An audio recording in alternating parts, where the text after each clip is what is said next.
This Wellness Coach podcast is brought to you by our brand new Facebook group called the Wellness Coach Tribe. Come join us and chat about any episode at any time. Keep up to date with all our events and connect with a like-minded group of wellness enthusiasts. To join the Wellness Coach Tribe, simply search for the Wellness Coach Tribe on Facebook.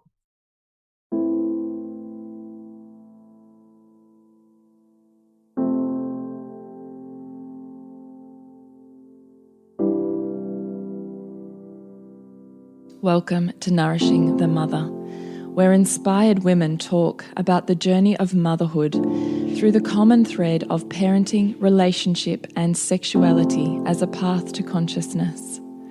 We ask, in what ways can we show up more fully, live more meaningfully, parent more wholly, and love more unconditionally? How can we mine the wisdom from the experiences of our lives and expand into those challenges?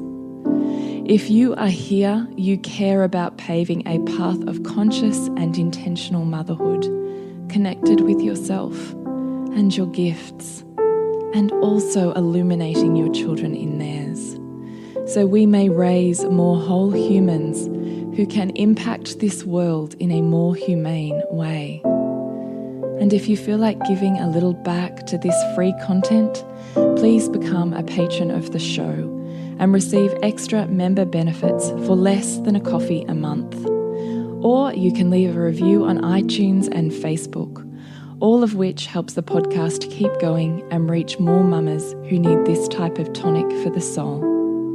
Head on over to patreon.com/NTM podcast to find out more. We are Julie Tenner and Bridget Wood, and we are so grateful you're here.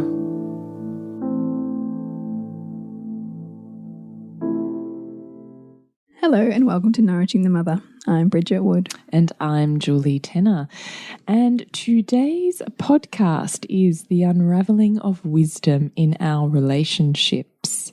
So before we jump into that, I'd love to remind you to jump on to nourishingthemother.com.au and sign up to join our tribe, where once a fortnight we shoot you off an email with links to everything we've put out in the world, and you can pick and choose where you'd love to dive deeper. And occasionally we send you something a little deeper. So if you'd love to nourish you at the centre of your mother in your week, then please jump in there, nourishingthemother.com.au, and scroll down to join our tribe. Okay. We realised we hadn't done a podcast on relationship for quite a while, so we thought perhaps this was something to dive back into. Now, we haven't got a specific story or question from a listener, which is always a great place to start, I think, for our podcast. So if you do have podcast topic suggestions or questions that you would love for us to pull apart, can all be completely anonymous, then please drop us a line. Connect at nourishingthemother.com.au or via our socials, Instagram or Facebook. So in not having that, in lieu of not having that, in lieu of not having that, we are starting this one from a pretty special place, which is kind of like a story/testimonial, isn't it? Yeah. Well, actually, yes, it is, because we had this beautiful lady come and join our retreat last year. This is our in-person experience, and because it ended up being only a few people, it ended up being super intimate. And so it involved a lot of facilitation via you and I, focused attention on these women and their stories. And this particular beautiful woman came and joined my women's circle. And I have permission to share this from her.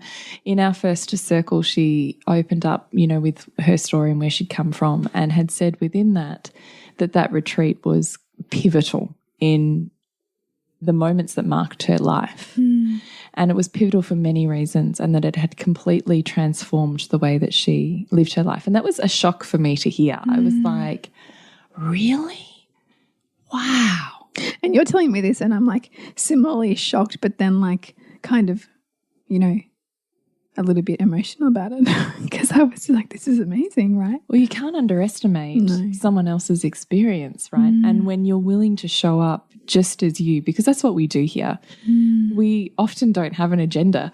We just keep showing up because we know that there's wisdom and something bigger at play if we're willing to be more authentic and more authentic and more authentic and just keep showing up as that, knowing that you yourself in the presence and the history that you have can be someone else's tonic just for showing up. I love that the history that you have can be someone else's tonic. Yes, we should quote that. But so, long story short, I contacted this beautiful woman and said, would she be interested in writing us a letter that just spoke somewhat of what her experience had been, because I wanted to share it with you too, Bridget, because I realised you weren't there, and I was thinking in my head as I'm hearing it, gosh, I wish Bridget could hear this, because I was like moved to tears by her story. So she did send us her story, and it was so immensely beautiful, and it made me realise how much of a deep impact it had had, because it was very detailed and constructed. So she had really thoroughly thought this whole thing out. But because it is so detailed, we've had to chop some sections to fit it together in a more concise story that we could use and share with you on the podcast. So to this beautiful woman, Kate, I want to say thank you from the bottom of my heart for opening up and sharing so many parts of yourself with us, and one of those being this story that we'll share. And I'm sorry we're not sharing the entire thing, but I hope that we do it enough justice in the bits that we've pulled out of here. So, Bridget, are you ready? Yes. She says, hello, ladies. And she'd sort of done a bit at the start. Ingrid, my nanny and now right hand, introduced me to Nourishing the Mother. It took me a while to find the time to tune in, but once I did, I couldn't get enough. All of a sudden, I could start to make sense of my feelings, thoughts, and ideas. With the magical words from Bridget and Julie, I could begin to make sense of the world I was living in. I think Ingrid could see how much I was getting out of the podcast, so when she heard about the retreat being offered, she bought me a spot. To be honest, I was terrified of the retreat.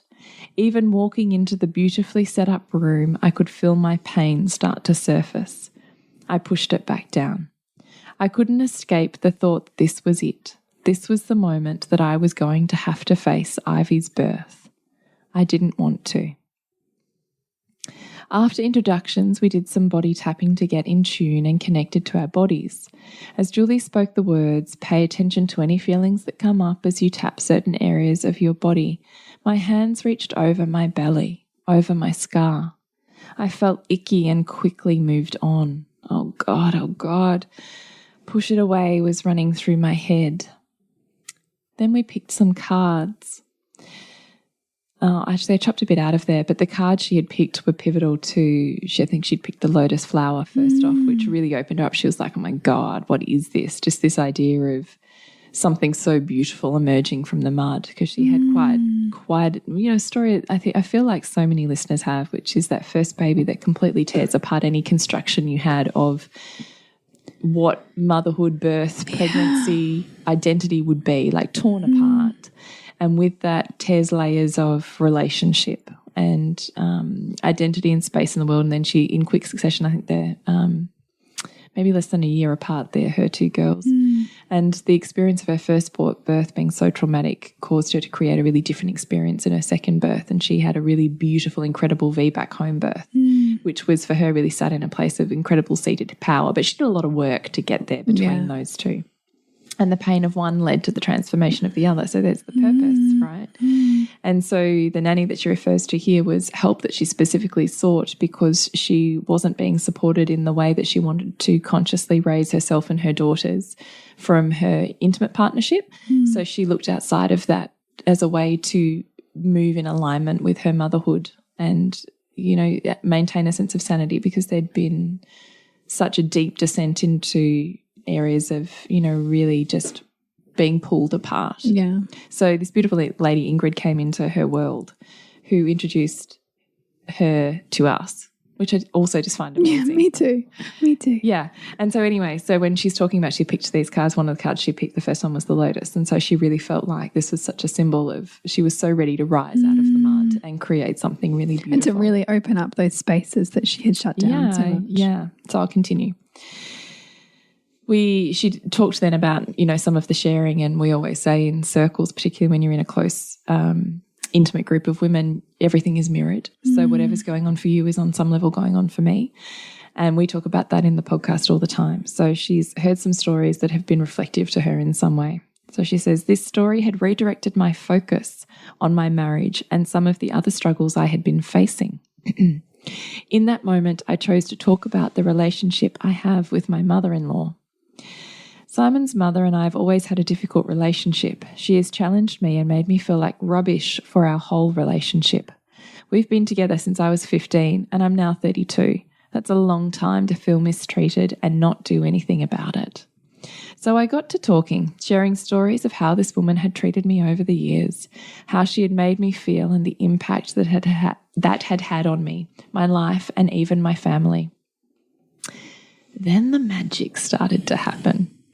Julie and Bridget started asking questions and somehow managed to see right through me or into me. They could see that I was holding back, not letting out how I really felt. She was a bitch because I was letting her be. She was a bitch because I wasn't allowing myself to be. But why? Julie asked me, who was the bitch? Who are you trying to avoid being or becoming? Ouch. My mother. How did she do that? How did she see that? So the mother story began. Something that was far from my thoughts. Julie looked right into me and said, so when you're going through your day and there's conflict and you're standing back surveying the situation, you're observing all the perspectives present, calculating the best way that you can to enter the situation so that you can avoid conflict and yelling and come to a resolution calmly. Who did you learn that from? Did your mum teach you that? Well, fuck me. Yes, she did. And yes, I do that. Yes, that is the skill that I learnt from childhood, the childhood I endured. And yes, that skill serves me. Thanks, Mum. All of a sudden, I had gratitude for a woman I had always resented. Thank you.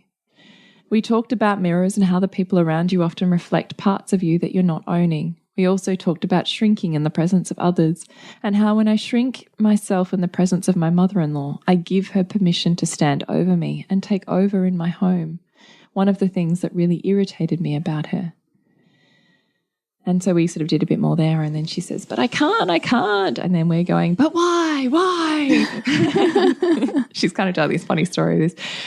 And then she says, I can't because the cause of tension between my husband and his mother would be too great. I can't speak up because he deserves to have his mother, and I can't be the one that tears it apart. But why? His relationship with his mother is his, not yours. Your relationship with his mother is yours, not his. Yeah, but what? She's saying as she can see how this story is unraveling for her. And finally, we get to the point where she realizes at the bottom of all of that is, what if he chooses her? Oh my God, the pain of saying that out loud. What if he does? I'll be alone. And there's the bottom of that pain, right? Ouch. So it seems at the initial, like I love this about this story. I'm digressing. Are you okay with this? Yes. It seems like the unraveling, right? We want to just believe, she's just a bitch and she's so nasty and blah, blah, blah, blah, blah. Just the surface stuff, right? But actually, what's under all of that is not the fact that she is or isn't, or that this is happening or isn't happening.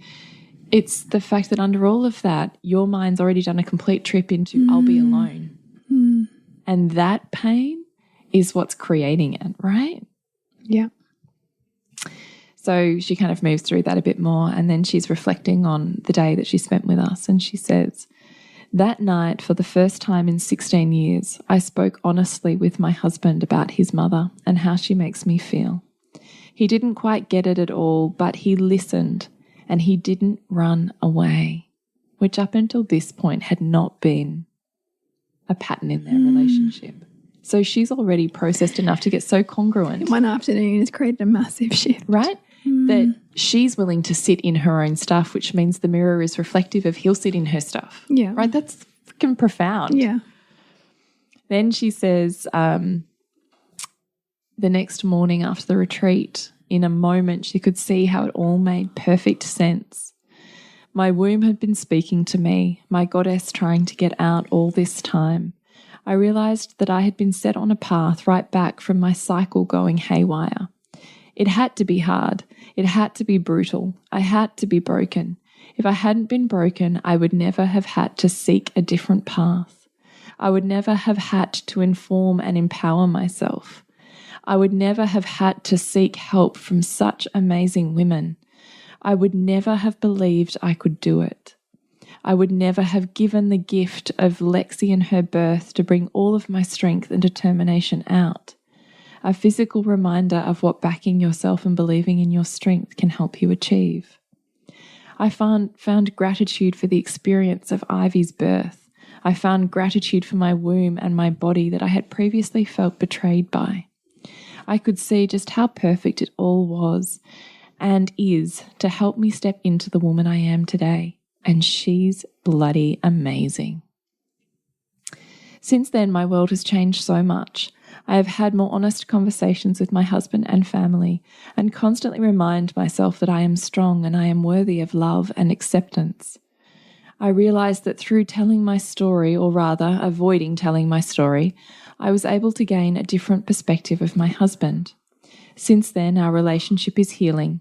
She definitely doesn't take over my house anymore, and I no longer shrink in her presence. Aside from all that, the most surprising and beautiful gift I got from the retreat was the gratitude for my mother. I used to think that I was who I am in spite of her. Now I know that I am who I am because of her. I'm still gaining a better understanding of my mum now that I have opened my eyes and see her as a person. I can appreciate my mother-in-law. Haven't got to the stage of liking her just yet, but haven't ruled it out either. I'm so grateful for my husband rather than resentful, and can see every day how he does so much for me and for us, and how he is already everything I was trying to browbeat him into being. The biggest gift I think is I am so grateful to Julie and Bridget and my guardian angels for putting me on this path, and for the newfound love and honouring of myself. I don't need my husband, mother, mother-in-law to be anything in particular. I can be that for myself. I have gifts to share and I can share them unashamedly. I no longer visualize myself either above or beneath women around me, but right bloody beside them. I have found passion and determination, and more recently, ambition that surprises even me. I'm even starting to entertain the idea that my ridiculously ambitious dream and professional aspirations just might be achievable. And my husband does too. This note will never adequately describe the path of transformation you have set me on, and all gifts I continue to reap from the experience. With more love and sincere gratitude than any words could ever reflect. Thank you, Kate. I know. It's just amazing. How do you go from there? Thank you, Kate. Yeah. Wow. Isn't it amazing? So amazing. So amazing. And what struck me, we always talk about this whole mirror thing, but what struck me so much still hearing that and taking it, going back to the retreat and hearing her story on her mother-in-law thing and how it actually is so much of a mother wound. This is like your story, like your story of your own mother wound, and how that the very thing that you wanted to it's like a doll's house, judge as wrong, right, was the very thing that was the source of your greatest wisdom. We kind of play it out though, don't we? It's literally like a doll's house. Like our reflective environment is really just us playing it out. Do you know what I mean? Yeah. Like, because we're looking at everyone, we're only able to see the person in front of us with that which we need to grow through. We don't actually really see them. You know how Kate's saying, I gained, what was surprising to her was the shift, the flip that she had on her mother, and went from a relationship she'd always judged and condemned, and so therefore could never see her mother outside of this narrow view with which she saw her. All of a sudden she's saying, I'm learning to see this woman. I didn't know this woman existed. I didn't know who she was. I'm learning who she is. It's kind of it's almost epitomizing that whole concept of when you're putting somebody in like a pit and you're resenting them, you're only seeing half of that person. Not even half. Well, right? A sliver. And then, if you're infatuated with them similarly and you're thinking that they're all wonderful, you're only seeing, again, a sliver. But to love someone and appreciate someone with your whole heart is to look at all of the pieces, the beautiful ones and the messy ones, and appreciate them for being there and appreciate that person for bringing it to you. which just means that you're able to look at that person, therefore yourself in the mirror of them with more wholeness, which is pretty amazing. Well, I also think this is what actually brings me full circle into that mystery doesn't disappear from a relationship. You know, this person in front of you who you know so well doesn't get old for me. Yeah. And this, I feel like, is reflective of that because, like Kate's saying, she was born through this woman. She spent her entire life with this woman and she's only now starting to see her, you know? Yeah. Like we think that these relationships are old and boring and done and we know everything there is to and there's no mystery left and blah, blah, blah. Well, that's bullshit because the person in front of you can't see. Whatever you are seeing is the tiniest sliver because they are the universe. Just like you are, they are already everything. So what you see in them is only a tiny projected image of yourself. And when you're willing to take that as the lesson to learn and you transform that, all of a sudden you see a widescreen movie. Well, it's like, the more you integrate of what you see in them. So in Kate's case, she was having to integrate, the bitch, right? Because she has struggled with that. Yeah, she really struggled with that. The more she could see that, I'm that too. And actually, I can see how that serves me, that thing that I really judge as bad. She's integrating that. And so she's opening up her ability to see more of her mother beyond that projected label of that being all of who she was. Because once she's embodied that, she can see more of a spectrum of that around her. It's amazing. It is amazing. And what I loved about that as well, that was really hard for her to sit in initially, was just that concept of where we're underpowered, we will call in someone to overpower us. So where we're underpowered, that we will find a bully who will bully us. Yeah. Until we get to the point where we can't take that shit anymore and we're willing to like gusto ourselves into flipping that power dynamic in a way we would never have had the guts to do beforehand. But all it's doing, that bully, is simply playing the role of getting us to find our power. Like that's the whole point of the bully. And that's the whole point of relationships. And that's also why relationships can feel so damn hard sometimes because we'll keep running into that area that we're either not disempowered in or that we're denying in ourselves in order to empower or integrate it. We're just interrupting this week's podcast to let you know that coming up in April, we do have our next live round of the Loathing to Loving program, which is 5 weeks of facilitation with us in our private members group. And if you're local and you want to catch up in person, we also have our only retreat for the year, which will be in April too. It'll be a beautiful held space for you to go deep with us. So check it out, nourishingthemother.com.au. So I know we kind of touch on these concepts in just about every podcast or two, which is this idea of the mirror, right? Like whatever we see in others is a reflection of ourselves.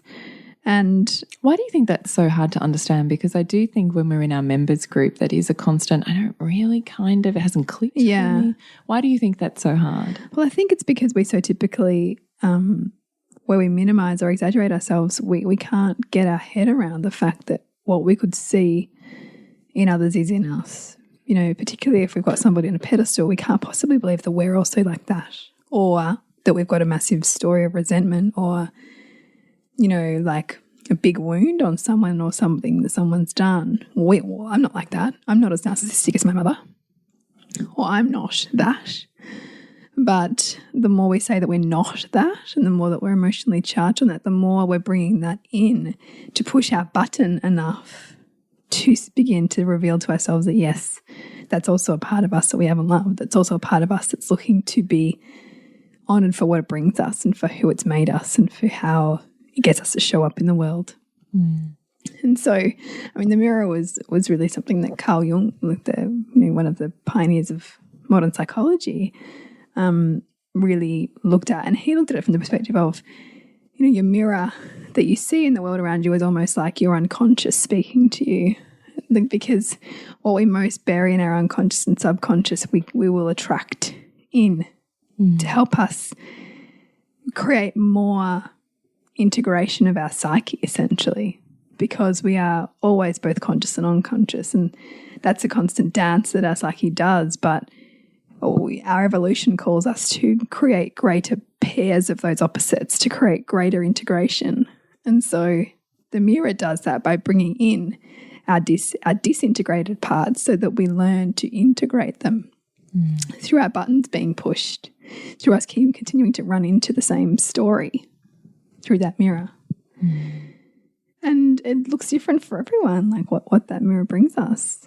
But it's really interesting to, you really notice it at play when you're in a group dynamic, right? Like we see it. And it's always, I mean, even that retreat that we're talking about here, that Kate's talking about, in that really intimate group of women, there were so many, like, and it was so many mirrors. Uncanny, like what had showed up. Yeah. In order to facilitate greater integration of the whole. And this is why we always say show up totally and utterly as you are. Don't edit yourself, because your story is someone else's medicine. And likely it's medicine for every single other woman in that circle. Yeah. And the more authentically you can tell that story, the more that truth vibrates through all of them. And we all heal and learn through story. We all heal and learn by another woman's experience. Like that's what wisdom is. That's how we've traditionally and tribally handed down wisdom is through story. But we don't tell our stories rawly anymore. Yeah. So I just think also you can't underestimate the power of showing up like that, knowing that that is a gift to the women that are there, not something that's intolerable or scary. Yeah. Because it will or taking literally up too much space or whatever that is. Yeah, but it'll literally, when you enter it thinking, it will literally be their story too. Like there's no part of you that can be shamed, because it's literally everyone else's story too. Yeah. So don't edit yourself. Anyway, keep going. So that's mirror. And then, you know, the shadow, like, and the shadow, so we talk about this, you know, shadow side, essentially. This idea of the dark things that lurk about us in our shadow that we don't want to own, right? Well, we don't want to have seen either. We want to hide them away. Yeah. But so in like a Kate's case, it was a bitch, right? Like she's not a bitch. Like I'm not a bitch like that. No. That's her shadow. And she worked really hard on being kind and loving and a caregiver and a peacemaker and all of those light qualities. So the bitch is showing up in her mother-in-law. The bitch is showing up in her mother. Her story of her mother, right? Because the greater that you disown a part, the more the mirror of the world around you has to bring it to you. And it brings it to you until you wake up to it. And likely the stronger that charge is, or the more painful that situation is, the more disowned in an equilibrium. Whoa. I don't even know what that word was. I'm thinking on a seesaw. You know, the more that it's on the same equilibrium. Equilibrium, thank you. Yes. I wasn't sure if you're going equilibrate. Oh, I'm not sure either. Yeah. It was a weird word. I was picking out what you're putting down. Thanks. But the idea being that it's equal, right? The amount that it's showing up in your face is the amount that you're hiding it. Yeah. And so our shadow shows up through our world to help us integrate more pieces of ourselves, essentially. And then we have this concept of projection, which is us projecting onto other people our values, thinking that they should live like that, or they should be like what we value. They should be like who we think that they should be. Can you break that down into more simple language? So you and I think everyone should stay home with their children because you want to have impact on who they are. Yes. So that's not actually what we think, but let's say that works with our values. Right. So then we basically look at the world like that and we put down anybody who doesn't choose that. Yeah. Which I totally would have done at one point in my life. I'm like, that's why your kid's sick, because you're not around. Totally. Yeah. You know, and you will look for evidence to confirm. It's like confirmation bias. Your kid's so naughty. Yeah, it's because you're not around. Yeah. Because you're not paying attention or whatever it is, right? And you will look for, you know, situations and people to confirm that story. But just in order to make you right. We all do that. We all do it. And so ultimately you're making, therefore, a problem about someone else. You're making, through your own projection of your values onto someone, you're making them the problem without owning, oh, that's just me, deciding other people should be like me, or deciding my husband or partner should care about this as much as I do, or parent our children this way, or that they should care about parenting them that way. They should care about that. And what that does is create a huge disconnect, because we're being careless about what they really value because we're too busy trying to make them like us. And we are not really seeing them for who they are. We're seeing them through the lens of who we think they should be. And we do that because we get into patterns of not seeing how their true values, their true essence, who they truly are, we don't see how that serves us. And so we try to make them like us. And when you do that, you can't be in appreciation for someone because you're too busy trying to change them, which is likely what's happened in Kate's story, where she was, she's saying she's trying to browbeat her husband to be a certain way, which is naturally going to create friction in a relationship because no one wants to be told how to be or what to do. Or that they're wrong. And through that, you are not going to feel seen by someone. Or they're not not seen, not measuring up, not worthy. Never good enough. Yeah. And so understanding what we really value and our true values is really key to then being able to turn that around and see, well, okay, how you see others. Yeah. Because we filter. Which I love that in Kate's story too, and how honest she was about all of a sudden, as soon as that one spectrum had opened, which I find amazing, right? It's like the domino effect, isn't it? You open that, almost that bottleneck, and it's like, all of a sudden all of this, all the dominoes she had stacked up just fell over and she could see it all, right? And same thing with her husband. She was like, wow, I can see how what you're currently doing actually is on the way, not in the way. It's kind of like taking a blindfold off, or like being a horse and taking off the blinkers. Yeah. You can see more. And I loved that she was also saying she's trying to mold the people around her, or her to the people around her, because she's not enough on her own. Yeah. Versus when she got all of this integrated in her body, she was like, I don't need them to be more like me because I'm good with all of me. And so she could let them be. Yeah. And when the greatest thing any human ever wants is to be loved just as they are. Not to need to be changed in order to receive it, but just as you are. To be loved without having to change, just loved for who you are in all your totality. And that's what she did. And that changed her relationship.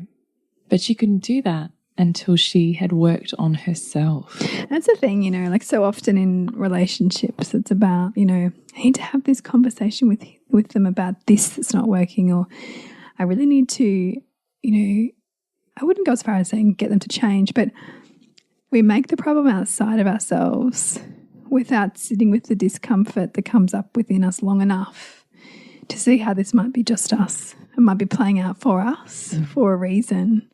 And then if we shift or become more comfortable and more intimate with what's going on for us, our outer world will shift in relationship to that. It's not about having to get them to do anything necessarily. It's about us being present enough with ourselves and what stories we're running and where we're projecting, to get the awareness to really see. Because when we do that, the very thing that we might be labeling as a problem kind of doesn't become a problem anymore because we can see what it's there for. And as soon as we see what it's there for and the lesson in it and gain its wisdom, the dynamic shifts, the relationship changes, a new level of growth comes in. And it's the same way of looking at relationship as a people growing machine, isn't it? Versus there being problems in the relationship. Nothing's a problem. Yeah. It's there to serve a purpose. So the dysfunction is functional, right? No different to last week's podcast. Yeah, I mean, the dysfunction's functional to help you grow in your ability to communicate more effectively, or yes, to integrate your stories more, to notice when you're being unreasonable and projecting onto them that they should be something that they're not, which nobody wants. No one wants to be told that they should be anything other than who they are. But we all do it, don't we, in varying degrees. Totally. So we would love you to join us for our 5-week online program where you get 4 modules of content, which you can go back to for lifetime. And we do 5 weeks of facilitation twice a year. So we have our next 5-week round of live group facilitation in April. We also have an in-person experience different to what Kate went to, which is our once-a-year retreat. So if you're really ready to take some leaps and be really held in discomfort enough to process through it and find some safety where perhaps you haven't before, then I would really invite you to join us for our retreat. Both of those you can find online, nourishingthemother.com.au, and just scroll down the homepage and you will find them. And we would love to have you join us. We would. We would love to show up just as we are, just as you are. And let's be each other's tonic. And if you want to support Nourishing the Mother and all the late nights, the early mornings, the blood, sweat and tears we pour into our art, then please go to patreon.com/NTM podcast and become our patron. As a patron, you're helping all of the cost of operating this podcast, the hosting, the editing, the transcription, helping all of that be completely covered, and joining a community who are all about honouring our journeys and continuing to open. The more support we have, the longer we can last. So become a patron. We'd love to have you. Go to patreon.com/NTM podcast. We literally couldn't do this without you. Thank you so much for listening, and please share this podcast with anyone you think it would be medicine for.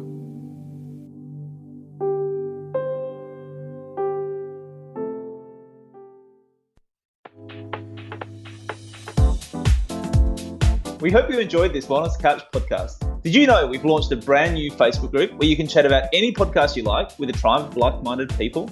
The group is called the Wellness Couch Tribe, and it's an inspirational digital meeting place to connect you to like-minded wellness lovers just like you. To locate it and come join us, simply search for The Wellness Couch Tribe wherever you enjoy Facebook.